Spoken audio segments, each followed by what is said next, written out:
โรคลำไส้แปรปรวนหรือโรคเครียดลงกระเพาะโรคยอดฮิตของคนวัยทำงานอาการของโรคเครียดลงกระเพาะจะมีอาการท้องอืดท้องเฟ้อปวดท้องบ่อยๆหิวก็ปวดอิ่มก็ปวดจุกเสียดแน่นท้องและเกิดแผลในกระเพาะอาหารในที่สุด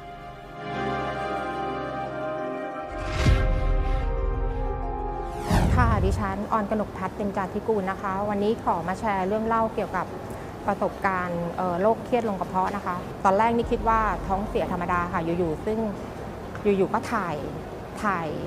วันหนึ่งเนี่ยถ่ายวันหนึ่งเนี่ยประมาณ 7-8 รอบนะคะก็คิดว่าเป็นท้องเสียวันรุ่งขึ้นก็ยังถ่ายอีก 7-8 รอบคือตั้งแต่เช้ายันกลางคืนนะคะแล้วก็ปล่อยเพราะว่าคิดว่าเดี๋ยวคงหายเองแล้วแต่มันก็แปลกนะคะว่าเราไม่ได้ทานต้มตำหรือว่าต้มยำหรือว่าของหมักของดองอะไรอย่างเงี้ยคือมันไม่ใช่อาการท้องเสียค่ะก็คิดว่าน่าจะเป็นโรคเครียดลงกระเพาะเพราะว่ามัน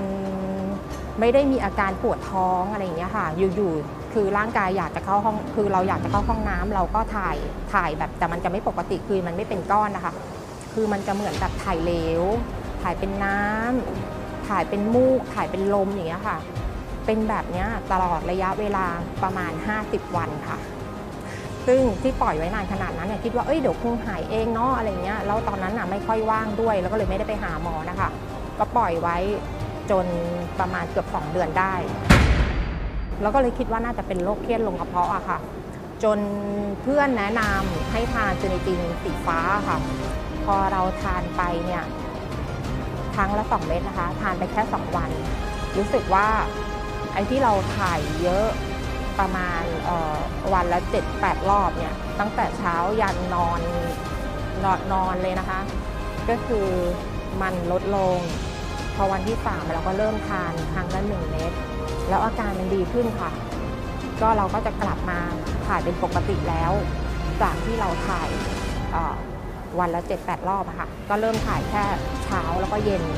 แล้วก็ทานต่อไปเรื่อยๆค่ะจนร่างกายกลับมาเป็นปกติก็คือถ่ายแค่วันละครั้งเหมือนเดิมอะค่ะแล้วรู้สึกว่าเฮ้ยมันสุดยอดเลยอะเซนิตินสีฟ้ามันสุดยอดเลยค่ะมหัศจรรย์จริงๆนะคะค่ะต้องขอบคุณเซนิตินแล้วก็ขอบคุณเพื่อนที่แนะนำให้ทานเซนิตินด้วยค่ะขอบคุณมากค่ะเซอร์นิตินคือคำตอบของคนรักสุขภาพ